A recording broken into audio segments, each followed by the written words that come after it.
Let's talk about everyday actions. We have a similar lesson on daily habits, but you'll understand the difference shortly. The grammar point for this lesson will be what we call dilexical verbs. These are often take, have, make, and give. And we'll get some practice using them in everyday language in our next slides. While there are actually more than 4 dilexical verbs, we are going to focus on the 4 you see below. So here we have in past tense, took, had, made, and gave, from take, have, make, and give. So our 4 examples sound like this. I took a break earlier today. I had a bath last night. She made a good point. They gave me a funny look. Let's practice using these in the next one. Now, the differences between these 4 verbs are very small. They seem to be very similar in meaning, but there are very subtle differences between them. So let's take a look at the first one. I had a bath last night. So the word have, when it's a dilexical verb, emphasizes the enjoyment or the experience of something. So if you have a bath, you're enjoying a bath. I took a break earlier today emphasizes the action. So take emphasizes the action of the speaker. She made a good point. So make normally refers to speech or sound or something that is being described. They gave me a funny look. So give generally emphasizes the subject's action towards the speaker or to someone else. So why do we use dilexical verbs? Well, we use them with common actions that we do every day. Alone, these verbs have very little meaning. And what they do is emphasize the action of the noun with slight nuances. So the main part of the sentence is actually the noun and not the verb. And as an extra, we often use dilexical verbs with adjectives to describe the noun further. We'll see what this means in the next slide. So let's take a closer look at take. Now, the structure is always the same. We use subject, take, and then a noun phrase. I took a nice long shower. Now here's an example of using an adjective as well as the dilexical verb to further describe the noun, in this case, the shower. I took a nice long shower. Here are some common uses for take. We often use take for everyday chores or habits that emphasize the action of doing something, as we mentioned. But with take, normally it's something you choose to do. So you take a shower, you take a long walk. It can also be used in another way when something becomes yours. So to take a donut, to take a ticket. And third, we can use it to talk about the time of an action. So you can say, it took a long time to complete something. Now here are some examples using take. I took a moment to think. So here we emphasize the action of taking a moment to think, instead of just saying, I thought. She took my hand and we walked home. In this case, the meaning is sort of becoming yours. So you take someone's hand, it kind of becomes yours. Take a look at this report. We could say, look at this report, but take a look is more active. So you're asking someone to take a look at this report. I'm taking a class at the community college. So this, again, is a decision. It's your own choice. You're taking a class. I took a long nap this afternoon uses this to emphasize the nap. And now let's look at have. Again, this is the same basic structure. using a subject, have, and a noun phrase. I had a bath and a glass of wine.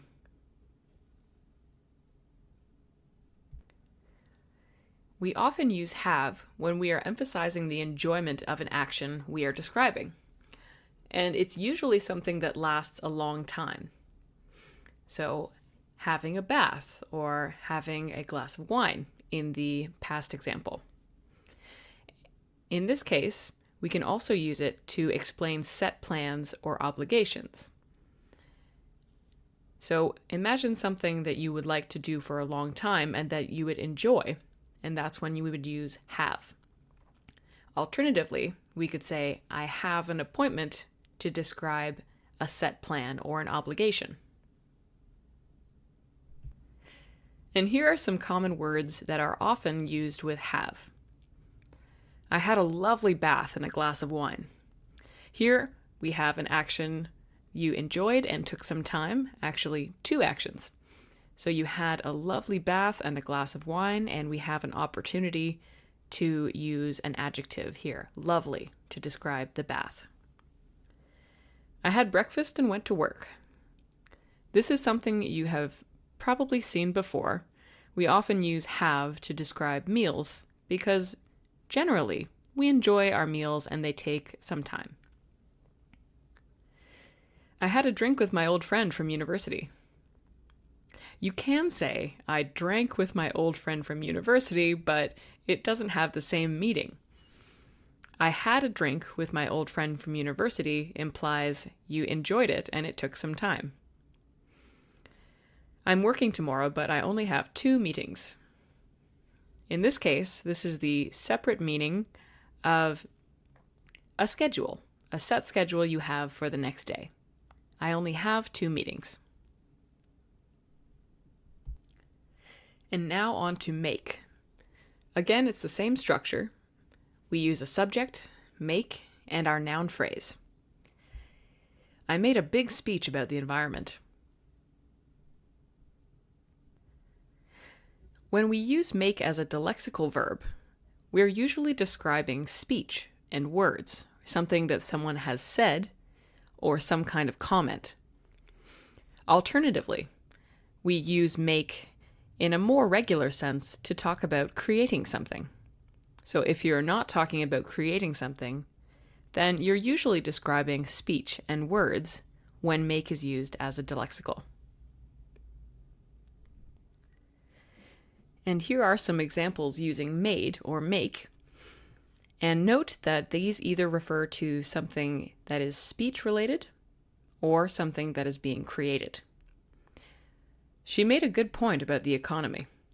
So here we have an example of an adjective as well as the dilexical verb, a good point. She made a good point about the economy means she said something logical and intelligent about the economy. So this is speech related. She made an excuse to stay home. So an excuse here is our part of speech, and make an excuse means to say that you're sick even if you aren't sick, so you can stay home. But still, it's speech related. She made an excuse to stay home. She made a comment about my cooking. This is also speech related because making a comment means to say something. She didn't say anything, but she made a strange face. So this is not really speech related, but it can be seen as creating something. So you're creating a face. And the strange just makes it stronger. Here we have our adjective use. So to make a face. And now finally, we've arrived at give. So again, exact same structure, subject, give, and a noun phrase. I gave him a good reason for not going to his party. So here we have our adjective, a good reason, and the dilexical gave. So I gave him a good reason for not going to his party. I didn't want to go to his party, but I gave him a good reason. We often use the dilexical give when we're emphasizing the speaker or the object receiving something from the speaker. And just like with make, we can use give with speech. So you can say, I made a speech, which emphasizes the creation of something, or you give a speech. So this emphasizes someone receiving your speech, someone hearing your speech. Alternatively, we can use give with physical touch. We'll see some examples of this in the next slide. And here are some examples of give. When he said that, he gave me a good idea. So here I'm receiving an idea. He gave me a good idea. He gave me a big hug and said goodbye. So here we have our physical touch example using give. When I couldn't guess, she gave me a hint. So I received a hint, and then I could guess. She gave me a talking to. So this example emphasizes the speech use. So she gave me a talking to means she scolded me or talked seriously to me. Now, all of these are examples of receiving things. So receiving a good idea, a hug, a hint, or a talking to. Let's take a look at some nuances or subtle differences between these similar dilexical verbs. So maybe you've seen both of these before. I had a shower and I took a shower. These are similar, but in the first sentence, maybe you enjoyed your shower a little bit more. Maybe you stayed in the shower a bit longer and you weren't in a rush. The second sentence, I took a shower, is more for an everyday habit and emphasizes the action of taking the shower. So I took a shower and I went to work. It was quick and functional. And just a little more detail regarding give. So take a look at the differences between he looked at me and he gave me a look. So he looked at me is more direct and simple. He gave me a look is something that the receiver is receiving. And note that we put the object after give. So he gave me a look, but not he gave a look to me. In dilexical verbs, we always say he gave me a look. And let's practice. Here we have 5 practice sentences, and we're going to change these simple verbs into dilexical verbs. So take a look at showered, hugged, drank, looked at, and commented. And we'll make these into the best dilexical verbs to match the brackets. So an action, received, enjoyed, received, and created. So take a few moments, replace the underlined words with the best dilexical verb. All right, let's look at the answers here. I took a shower before I left my house. This is a more common and everyday way of saying I showered before I left my house, because it's something you do every day, very useful in everyday actions, and it's emphasizing the action. He gave me a hug and we said goodbye. So he hugged me is fine, but gave me a hug emphasizes receiving the hug and physical touch, so he gave me a hug. I had a drink with my brother last night. So I drank with my brother last night is also correct, but I had a drink is much more common and it's a little bit softer and emphasizes that you enjoyed the drink with your brother last night. He gave me a look and then laughed. So this is emphasizing receiving a look. And instead of just looking at you, you gave me a look. She made a comment about the heat. So she commented about the heat is also correct, but made a comment emphasizes that this was a kind of speech and someone created the comment. For our conversation practice today, we're going to practice meeting a friend. as this is a very good opportunity to practice talking about everyday actions, because this is what you normally talk about with a friend. In this case, you were going to meet your friend, but you're running late and you want to explain why. So take a look at the words in the brackets that give you a hint and choose have, take, give, and make, and fill in the blanks. Let's take a moment. Okay, let's look at some answers. Sorry I'm late. I took a different route to get here. Here we use took because we're emphasizing the action of taking a different route. And we also get to use an adjective, different, which is the great thing about dilexical verbs. No problem. Did you already have lunch? Yes, I did, but let's have a drink. In both these answers, we are emphasizing the enjoyment of having lunch and having a drink, although these are very commonly used with meals. We often use have. Sounds good. I made a reservation at the bar. So, as we saw before, made a reservation really means to create a reservation with the restaurant. You can also say this in a different way. I reserved a table at the bar.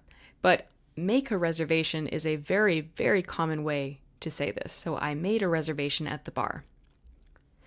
Great, give me a few minutes. I just need to make a phone call. So in the first section, give me a few minutes means let me receive some time. Let me receive a moment. Give me a few minutes. I need to make a phone call.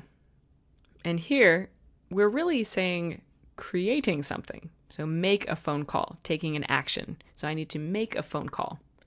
And this is just a very common phrase we use when talking about a phone call. So let's read this through to see what it sounds like. Sorry I'm late. I took a different route to get here. No problem. Did you already have lunch? Yes, I did, but let's have a drink. Sounds good. I made a reservation at the bar. Great. Give me a few minutes. I need to make a phone call. Very well done again. So we've used some very common dilexical verbs to talk about everyday actions. So the next time you see a friend, maybe you'll be able to use a few of these. Excellent job, and see you in the next lesson.